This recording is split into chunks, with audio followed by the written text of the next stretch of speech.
Welcome to another episode of the Cinematic Soul Podcast. I'm your host E, and today we are diving into a classic that had black women in a chokehold in the 90s. The mid-90s to be specific, and that movie is Waiting to Exhale.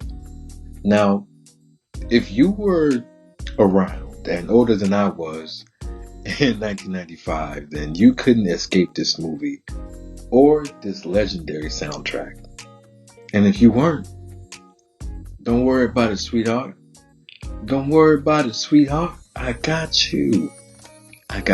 So let's break down why this film was a phenomenon, how it still resonates in 2025, because it does. And in that, of course, there's a few moments that had everybody talking and still do to this day. Waiting to Exhale, fun fact, was directed by Forest Whitaker. Yes, that Forest Whitaker. Zooey. This was his directorial debut, which is funny because if you look at the story that was told, it was based on Terry McMillan's novel, right? But for him to put in so much effort and time into the craft of being a director while also being a full-time actor, deserves major props, because I'm sure that wasn't easy to do, especially in that time. He had to focus on all these things, and he still gave us some great work. It starred Whitney Houston, Angela Bassett, Loretta Devine, Lela Rochon, and they were these 4 black women in Phoenix, Arizona, of all places, right? And they were navigating love, some heartbreak here and there, and at the root of it, it was about their sisterhood. When this movie dropped, it was December of 1995. Like I said, I did not go see this movie. I was about 3 years old. Shout out to my 90s babies. But I remember the impact it had on my mom. From the movie to the soundtrack, I would see her watching scenes over and just saying yes in the background, because I know she felt it. I know she felt those moments, and she could relate to some of those moments, as many black women did and still do to this day. This wasn't just a movie. People show it out in theaters, and they show out still for this movie for a very good reason. Because it wasn't just that. It was a mirror, in a way. It captured those real conversations, the real struggles, and the real victories in a way that hadn't been seen in that particular way, with all of these different frames and characters ever before. This was a time when Hollywood mostly gave us inner city struggle, where we got the macho man, tough guy hood stories, the Fridays, all great, but they weren't this. It wasn't this story. Waiting to Exhale was basically, before the phrase became popular, saying black women's lives matter. Their stories matter. These women weren't just sidekicks to some white friend groups or love interests or stereotypes. They were their own stars in their own right, and told the story in a way that a lot of people could relate to because it was real. And it was big because Oprah had the cast on her show. And Oprah in the 90s, listen, you think Tyler Perry's big now. In the 90s, the effect Oprah had on the world, on black women, was bigger than probably any other thing at that time.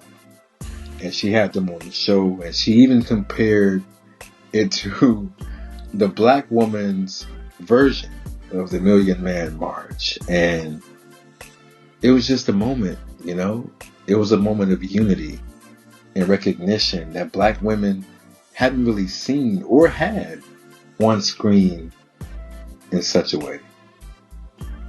It was a cultural shift. And of course, I would say that was true. And then there's Whitney Houston. Ah, Whitney. At the height of her fame, she chose to not only just lend her acting, but her voice to this damn soundtrack. Y'all, first of all, pause this right here. Go listen to the soundtrack because it will blow your mind. And if it doesn't, I question the mind that you have, because it was just some fantastic songs. Babyface, everybody involved, they put the hot grits, they put the soul on this soundtrack. And it became more than just a movie. It became a legendary story, a legendary vibe, a legendary feel for the culture and in the culture.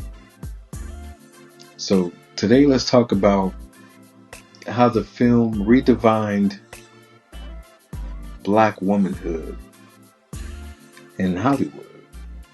How the cinematography and directing choices, how they capture all the emotions and all the feelings that we needed to feel. The silence, the deadpans. We talk about all of that. Of course, we got to talk about the unforgettable moments. Yeah. We got to talk about Angela Bassett setting fire to that car. And why. And like I said, the soundtrack, how it shaped R&B and how it still hits to this day. Plus, if y'all stick around to the end, I have a young lady who saw this movie when it came out and she loved it. And she wanted to share her thoughts, and I thought she could share them on this platform, on this podcast. And we'll hear from her in just a bit. So grab your wine, grab your tea, grab your coffee. Whatever you need to sip on, you go and get that because we're about to exhale.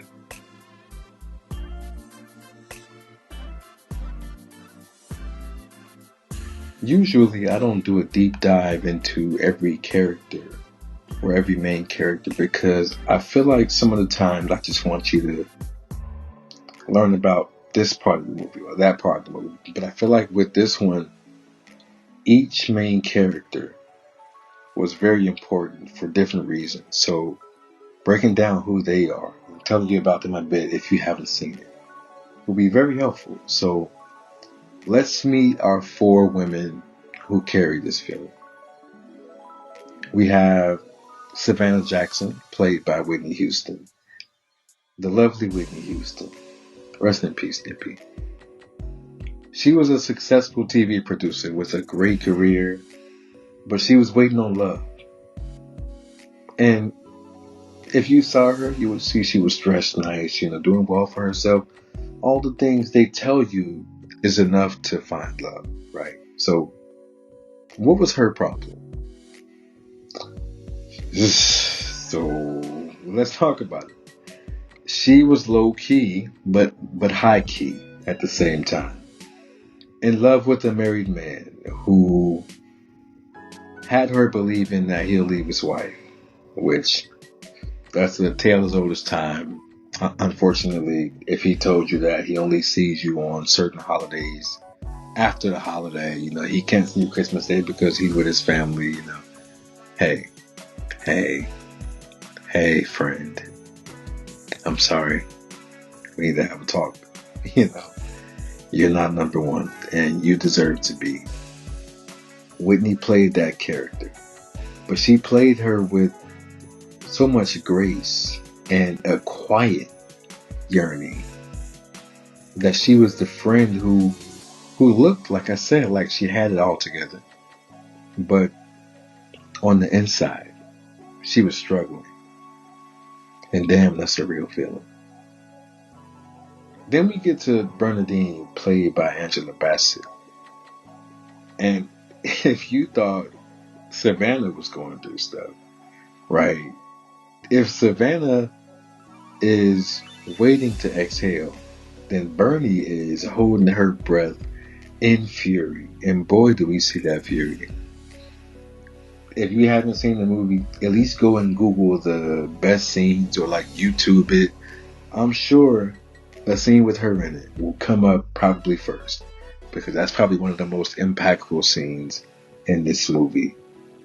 So, about her character, she gave 11 years, 11 years of her life to her husband, raised his kids, supported his business, a great wife, only for him to leave her for a white woman from the Caucasus Mountains. Now, white women, this is no shade to y'all, but that had to be said. Because like I said, this movie was from a black woman's POV. And for all that she had done for her husband, going to leave her, not only to leave her, but for, let's be real, a white woman was probably worse than just leaving her altogether. And it was on New Year's Eve. Like, just crazy, bro. Michael, he played the scumbag very well. Great actor. Shout out to Mr. Beach. But, yeah, his character was trash. Bernie was the fire and the raw emotion, no pun intended, of the film. And Angela Bassett, 3 snaps. She killed that role with perfection. And let me just say, how you doing, Miss Bassett? Anyway, we go to Miss Gloria Matthews, played by the lovely Loretta Devine. She is the heart of the group, right? The single mom, the more nurturing friend. And there's always that one nurturing friend in the group. If you know, you know. How you doing, Ma? There's always that one nurturing friend who's funny, doing her own thing, but also looking for love and still learning how to fully put herself first, right? She's warm, a little overprotective of the kids, for good reason, but definitely a little overprotective and hilariously dramatic in all the best ways. We'll get to that moment later. Yes, that moment. Watching me walk away. We'll get to that later. Let's talk about Robin for a second, played by Lela Rochon. She was the glam friend, the glam girl, the girl who was given the looks all the time, no matter what day it was. Monday, Tuesday, Wednesday, Thursday, Sunday, Christmas Day. She's giving you the looks, right? She was successful, but makes one bad choice in men after another and after another and after another. She was chasing love, but love kept playing her. Love wasn't giving her what she yearned for, what she needed. Robin was that friend who always has a wild dating story, and you love her, but you want someone to shake the out of her sometimes and say, what are you doing? We all have that friend. Sometimes you're that friend. Hell, sometimes I'm that friend, but you gotta shake them sometimes and just say, listen to yourself. Love yourself. This ain't it. Let's fix that. She was that friend. And Robin was also the youngest of the group, not just in character, but in terms of career experience. And she had that youthful, slightly naive energy. And that just brought the character to life. And it also made her mistakes, because there were a couple of them, feel real. Because, like I said, we've all been there. Each of these women had a different struggle, but in their bond, that strength, it was unbreakable. They laugh, they cry, they dance, and they call each other out, which I believe friends should do that more to this day. Don't be that yes friend. Call your friends out sometimes. You can still love them while giving them that real talk, that real spill they need to hear. That's what friends are for. If your friend can't do it, then who can? Be emotional, be mad for a second, but you know it's all love. They mean the best, and they want you to be the best, which you should be, and you can be. So shout out to real friends. How many of them? Unforgettable scenes is something that makes movies live in our heads forever. It makes them live rent-free in our skulls. And in this movie, there were a few scenes like that. But this one in particular, Bernie's car burning scene. So let's be real. This is probably one of the most iconic moments in not only Black cinematic history, but 90s cinema in general. Bernie, who is, again, Angela Bassett's character, she finds herself down and out, right? Her husband is leaving her, not just for another woman, but also trying to cut her out of the business. The business they both put in different things for over the past 11, 12 years. So after that, cue the matches. Cue the flames. She grabs his most expensive suits, tossed them in not only a car, but his BMW, which in 1995, BMWs are probably, if not at their height, damn near close to it. Like that was the it car, right? She poured gasoline all over it, and with one flick of the wrist, flames. Bro, the visuals in that scene alone is enough to make you say, damn. Like, to make somebody that mad, well, they do that, but to capture that, and to capture those angles, those high frames, those close-ups, the smoke and the fire in the background while her silhouette is walking away, hand in the air, pause the camera for a second. That's all genius cinematography. And Angela Bassett just killed that role and that scene like no other could, man. Angela is that girl for obvious reasons, but that scene in particular is one that just defined her, and defined this movie.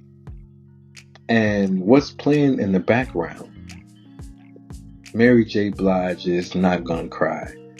I mean, just cinema, dog. And that song in particular, I might plug it in here just because that song, they made it for the movie and it became one of Mary J. Blige's top songs in her career. That's just how good of a song it was. Through sickness and health, through death do us part. Like, it's just beautiful, dog. Angela Bassett gave us rage, but also power and freedom in letting go, freedom in loving yourself, and choosing to sometimes fuck shit up. Because let's be real, sometimes you have to. And that's what she did. And to this day, people still reference it when talking about burning down toxic relationships and toxic things. Setting flame to what was once in the past that you loved. Letting it all burn down because you're starting over. You're starting fresh. You're going to get a new haircut. And you're going to be the new you that you deserve to be. And that self-love is going to shine through. That's why that scene is so important and iconic to this day. Then we go from there to a lighter moment. We get to Miss Gloria and her famous "I hope he's not watching me walk away" moment. Now, let's switch from the drama for a second to talk about this scene, because this scene was probably one of the most spoofed and one of the funniest scenes in the movie because it was sweet. It was warm. It was relatable. Gloria finally shoots her shot, right? With the handsome new neighbor played by Gregory Hines, rest in peace, legend. She's feeling herself, she got a little humble, and when she turns to leave after offering him all this food, which the food she named, like she making some, let me go get a plate, you know what I'm saying? Gloria, how you doing? Hook me up. She made this food and invited him over to get some, and then she did that walk away, right? Now, I hate it, but Tyler Perry spoofed this. And I hate that when I watch the movie now, all I see is him doing a walk with Madea. I can see Madea walking away and saying, I hope he's not watching me walk away. But in the original movie, that's what Gloria did. It wasn't as dramatic as it was when people spoof it, right? But it was still funny because she did a slight turn. Yep, he is.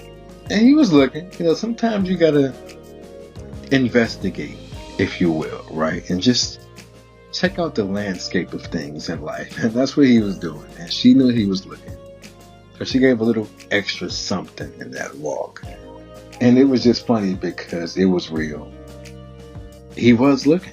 And she wanted him to. It was just natural flirtiness that adults do and can do. And they delivered it. The delivery of this scene, the lines, the eye contact, the high and low camera angles when they wanted to show him, the pan, the zoom down from when she was checking him out, it showed his hair, his smile, his chin, his shoulders, his arms. They show all of that. That's very important visuals. And the timing of it all. Loretta Devine absolutely nailed the scene. So shout out to her and Mr. Gregory for yet another iconic scene in an iconic film. Now I gotta go watch it again. That was great, man. The soundtrack. And when music tells the story, the way this movie flows between each woman's storyline almost feels like an album, right? You've got the ballads, you got the fast tracks, the deep cuts, and Babyface. Yeah, Babyface. Babyface, the Babyface. I will say it again. The Babyface. Go do that. He made sure this soundtrack mirrored that energy. This wasn't just a soundtrack by any means, by any stretch of the imagination. This was a movement produced by, most of the songs written by Babyface, featuring black women, all black women artists. This album, listen closely, because y'all play around.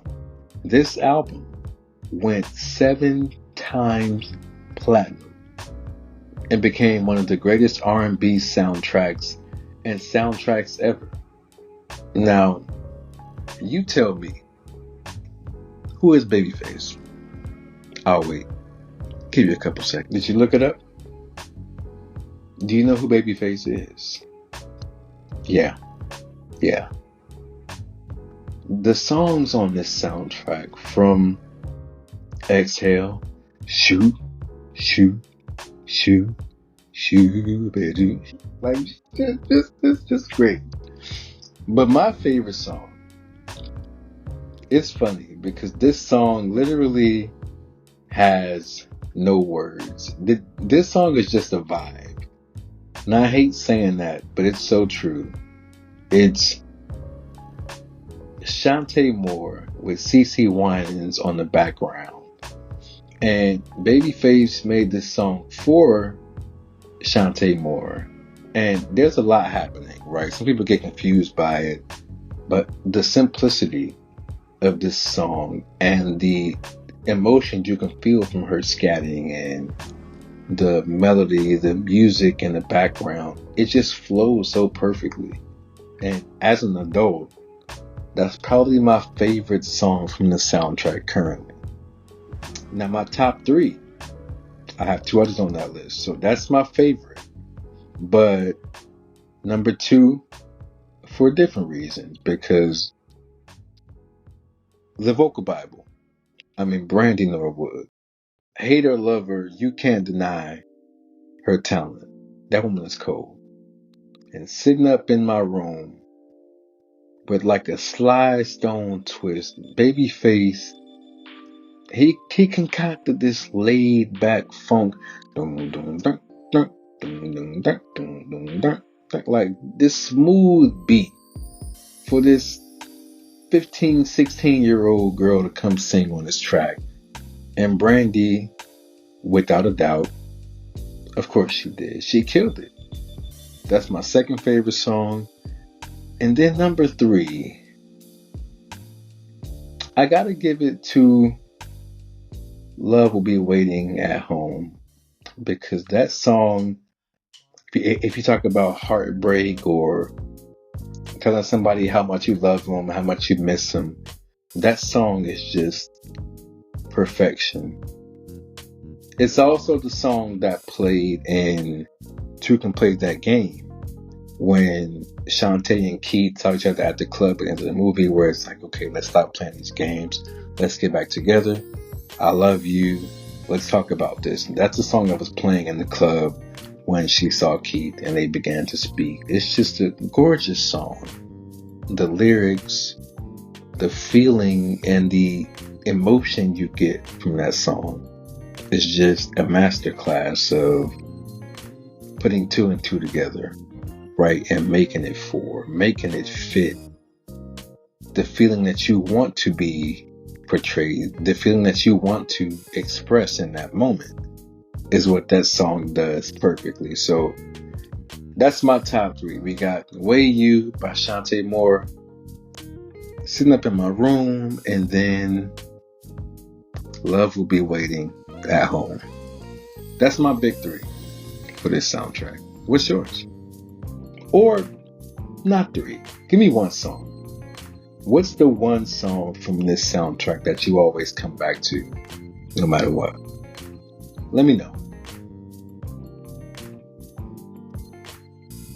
One thing that made this movie, let's say radical, if you will, was the fact that the men, every male character, was in a supporting role. No men in this movie were the main anything.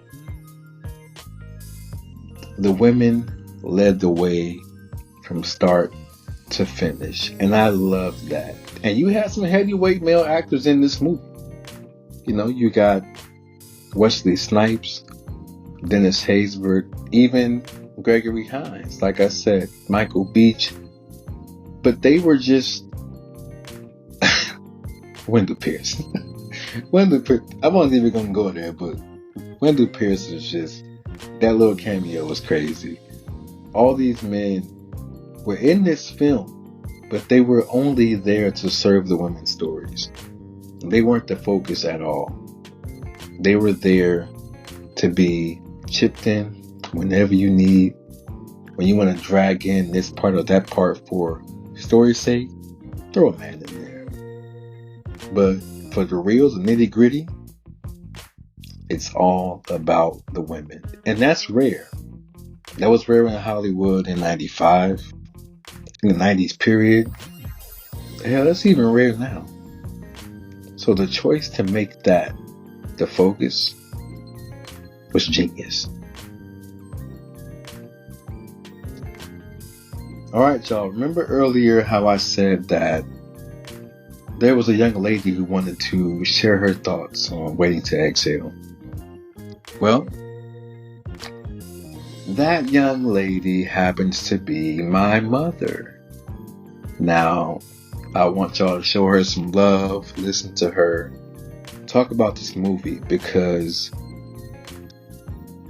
when this came out, like I said, I was a small kid, but I remember how the soundtrack especially had weight over her life. Like, she played that soundtrack to no end. And for good reason. Like I said, part of why I love it now is because I heard it so much growing up. And those words were etched into my brain. Some people could just hear it as a kid and say, oh, whatever, I don't like that song. That's my parents' song. But for me, when it's good music, when it has that feeling, it connects to me on a different level. So those songs, I appreciate her. The movie, of course, I didn't watch the movie with her growing up, but I would sneak and watch it when she was watching. I'd look around the corner, because it was a great movie, a great cast.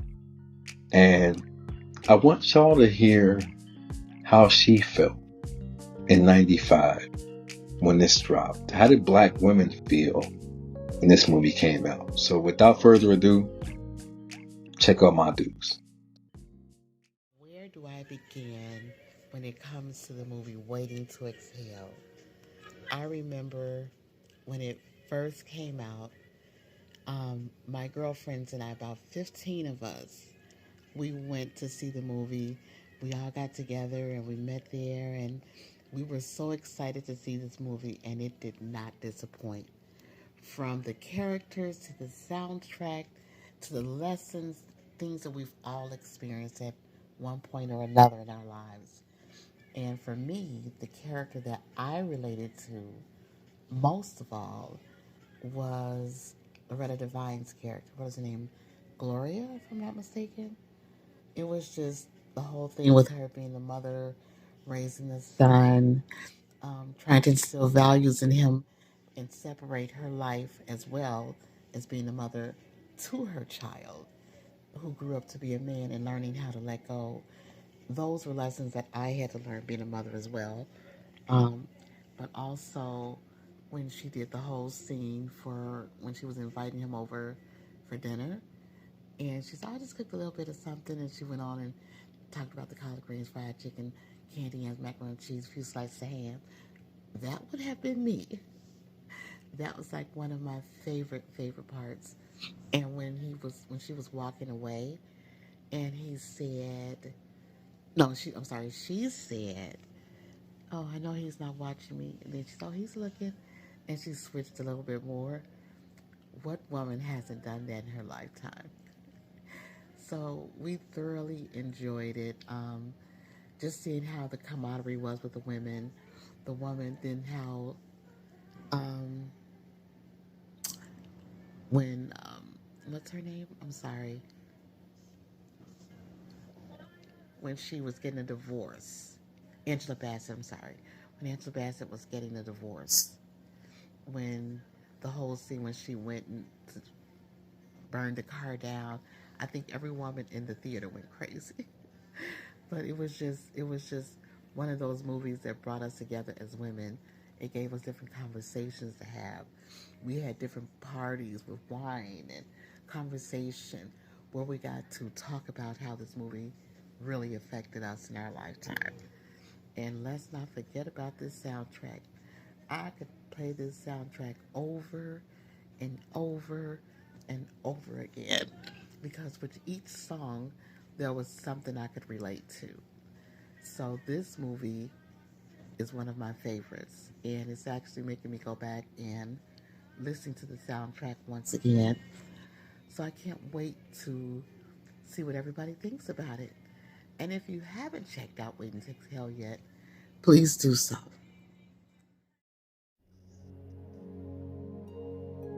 Waiting to Exhale still hits hard in 2025.